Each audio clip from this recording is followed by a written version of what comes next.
Good morning, Nerdfighter. It's Saturday, May 26th at North Carolina Nerdfighter Meetup 2012. We're at Duke University in Durham. I'm Allison. I'm Dom. I'm Maddie. I'm Trees. I'm Tara. I'm Kira. I'm Amanda. I'm Alex. I'm Meredith. And I'm Rivka. So, we love you, Nerdfighter. DFTBA! So here we all are in the Regulator Independent Bookshop, and we are in the process of writing notes to put in all the John Green books that we can find on the shelves.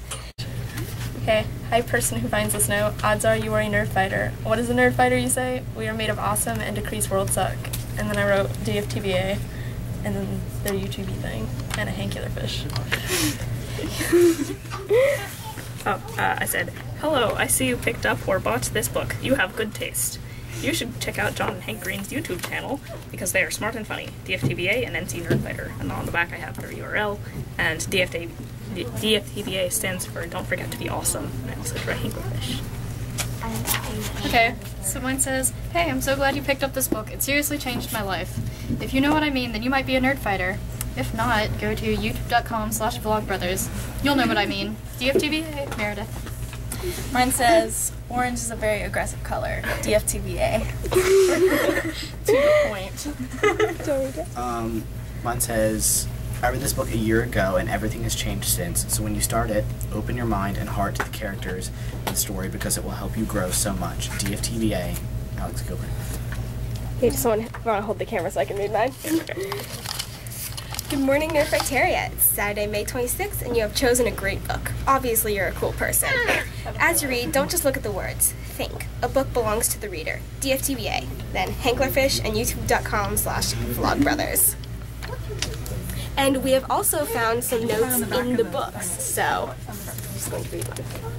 I can't read it because I didn't memorize it.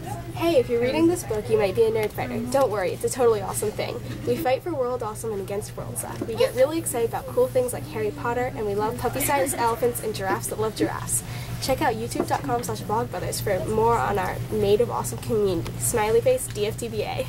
This is my new favorite person. And we are going to be putting these inside the John Green books. DFTBA. Yes. Talking about emo, I mean, I think the Ninth Doctor was really, I mean, the only thing he missed, the only thing that was lacking was the hair covering one eye. But yeah, I think each one has their own way of engaging with humanity, and that's something that's really great. Like, I've only just started recently listening to the Eighth Doctor, like, audio adventures, because obviously he only had just the one movie, but the Eighth Doctor is one of my very, very favorites, just from the audiobooks, because the way he engages with people is even more sort of, I don't want to say, again, human or loving or anything like that, but there's a certain kind of passion and compassion that he has for all the people he meets that is so different than any of the other ones that we've seen. And I love the 11th as much as anyone, and the just sort of wild, chaotic, like happy, cheerful nature of it. Again, it just makes sense in terms of the progression. Like, the further he gets away from, like, the 8th and 9th Doctor's experiences in the Time War, I think he finally is allowing himself to be happy again, to enjoy things. And it's one of the great things about him marrying River, is that River doesn't demand that he stay with her all the time. Like, she knows that they're going to meet in various orders, and she looks. That's right, and he's already met her. Like, he already knows how she's going to die. That's right.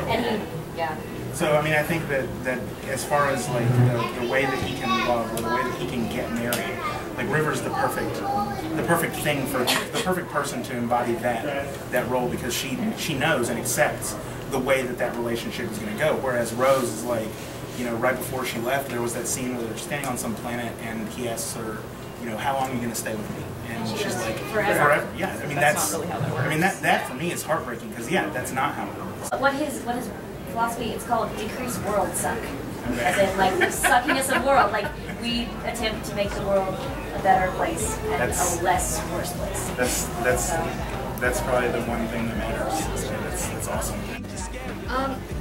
I don't know, it's just like, if you're reading his books, it was like something like just the way to connect with people that, like, even though like I'm really shy most of the time, but then all of us can come together, and because of a common interest, like we can talk about it and we can connect with each other. And like you were saying with like the internet, we like that connection is almost more important than the connection like we have with our neighbors or something, because it is important to, you know, decrease world suck. And in the paper towns, I go to see a Great Perhaps, that kind of thing.